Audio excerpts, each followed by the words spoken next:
Cheese.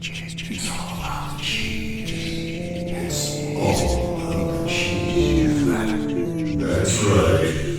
All about the cheese.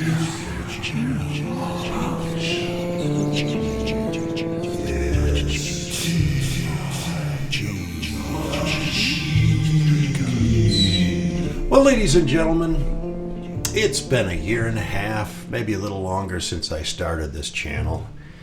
And we've been smoking all kinds of different things, making all different kinds of food. But today I want to start a new series where we're going to get back to our roots. So I'm going to call the series, It's All About the Cheese, because it really is all about the cheese. My very first video was about how you smoke or cold smoke cheese in order to make it delicious beyond belief. And so I wanted to go back and explore from our roots and perhaps come up with some new recipes and new ideas and ask you, the viewer, if you have any ideas you'd like to see. So, just remember, it's all about the cheese. Smoking! We're going to be making some mac and cheese, some deep fried mac and cheese bars. You see here what I have is some Le Gruyere, however that's pronounced. The correct pronunciation is Gruyere or Le Gruyere in this case. Some what's called friedcheese, a queso. Our favorite, seriously sharp Cabot. Some Jarlsberg, which is very much like a Swiss cheese. Also have some other cheeses here. You might remember from the cheese waxing. I'm going to be waxing all of these particular ones for gifts 6 or 8 months from now. Also, you could make your cheese sauce with making a bechamel first, milk and flour. I'm not going to do that because that can sometimes get tricky, especially with different sorts of cheeses, and it can break. So I'm just going to use the cheap method and put some Velveeta. I'm going to go ahead and smoke these Velveeta blocks too, because we're going to be using those to make the base melt for our mac and cheese. And we also want it to be very thick and gooey. Hey folks, so those of you who've been watching my channel for a while know that I always brine my cheeses, and typically anything, solid meats, things like that. Can't do hamburger obviously, otherwise the brine would be all through it. We just want to keep the outside clean of any possible pathogens.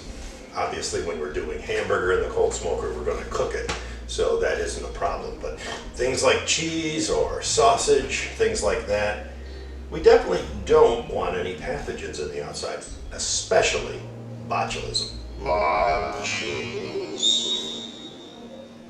Now, botulism isn't a big problem with cheese because cheese has lactic acid in it, and botulism does not like acid and it doesn't like oxygen. The problem is a cold smoker is a oxygen-free environment where botulism can form. And in fact, the German name, botulism, comes from the German word for sausage. I covered all of this in one of my very first videos, but I just wanted to bring it up again.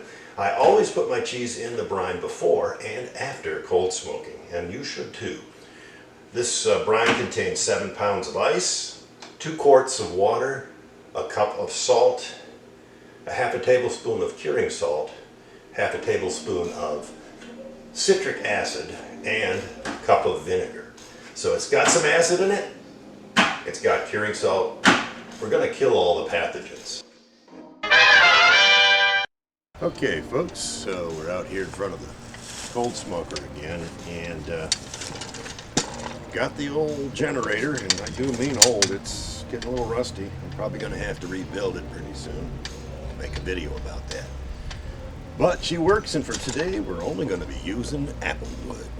So, pure apple wood, big chunks, little bits in there.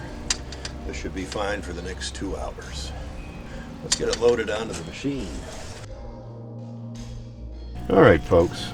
So you'll notice that my smoke generator is connected both to my hot smoker and my cold smoker. And what I do is, depending on which side I'm using, I plug up the hole. But it also makes it nice to see the kind of smoke that you're sending in.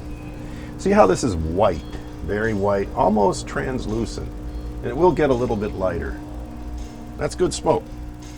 When it first starts though, it'll have a yellowish tint to it. That means it's full of creosote. You don't really want to put your cheese in at that point. I'm going to let this go just a little bit longer, and then I'm going to add our cheese.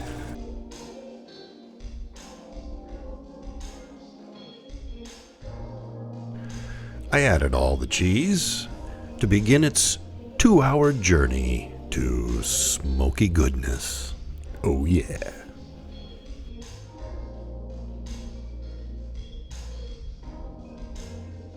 2 hours later.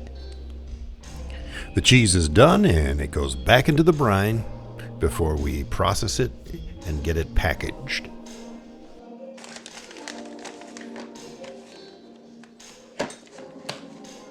So after the cheese comes back out of the brine, we pat it dry and put it in a vacuum package and vacuum package it for at least 3 to 7 days before use.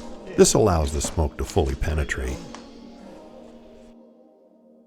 Okay, we have our cheese, but now it's time to make something delicious. Oh yeah. For our smoky mac and cheese, we will be using 2 cups of elbow macaroni and a couple quarts of water. A cup each of Le Gruyere, queso, Jarlsberg, extra sharp cheddar, and some smoked mozzarella, all shredded. And of course our 2 blocks of smoked Velveeta will also be going in to make our cheese sauce very smooth and gooey. The first thing we'll do is get the Velveeta melted by putting it on at medium heat and keep mixing it until it's thoroughly melted. And then we'll slowly add all of our shredded cheeses to the mix, making sure that each batch of shredded cheese incorporates fully without breaking.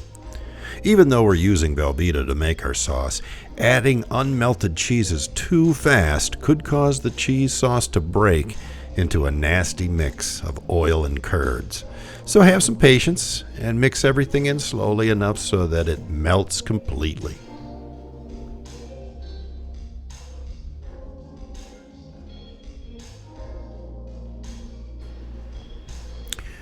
Once the elbows are fully cooked, I'll drain and add the cheese sauce. Now you need to mix those noodles and cheese together completely so that they'll firmly hold together once they've cooled down.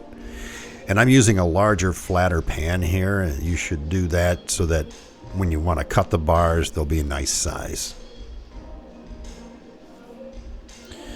Now once the cheese and noodles are thoroughly mixed, I'm going to place this in the oven at about 350 degrees and leave it in there until the top of the mac and cheese just starts to brown.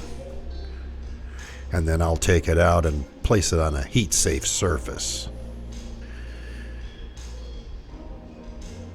So I'm going to let this cool down for an hour or 2 and then cover it with some plastic wrap and place it in the refrigerator so the mac and cheese can solidify. I'll probably leave it in overnight, and that way we can cut our bars out quite nicely.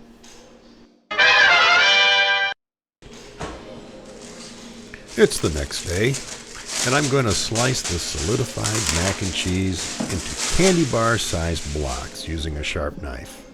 Now, I did not grease this pan in any way.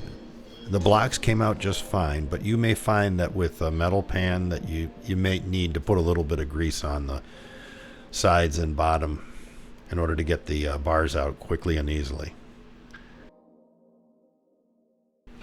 I use flaming hot Doritos to make the coating for the mac and cheese bars. Just take a goodly amount of these chips, place them into a food processor, or just crush them up by hand in the bag itself. To get the bars ready for deep frying and to ensure the Dorito coating does not come off during the deep frying process, I'm going to use the standard 3-bowl coating method. So I'm going to get 3 bowls, and in one bowl place general purpose flour. In the second bowl, we'll place a blended egg. In the third bowl will be our Dorito coating, of course, and then finally have a plate ready to put our finished bars on. We will then take each bar, coat it thoroughly with flour, then place it into the egg mixture and dredge it around until it's completely wet, and then finally into the Dorito mix. Once it's fully coated with Doritos, place it on the plate, and that'll be ready to go in the deep fryer once we get all of our bars coated.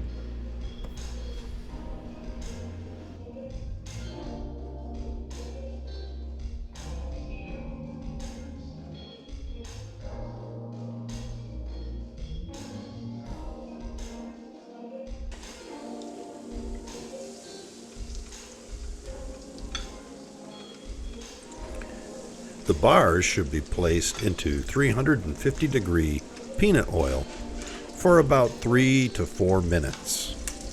Do 3 or 4 bars at a time, and then place them on a paper towel to absorb any excess oil.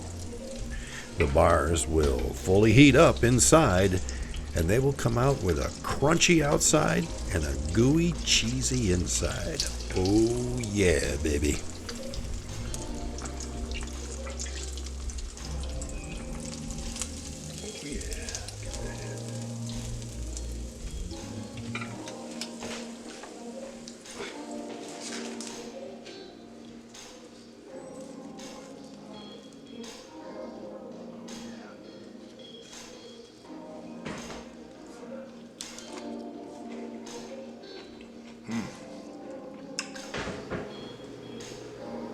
Let's give it a taste. Oh. Man, that's good. Creamy, smoky in the middle. Crunchy on the outside, zesty. And it's a finger food. That's the way you eat mac and cheese. Because it's all about the cheese.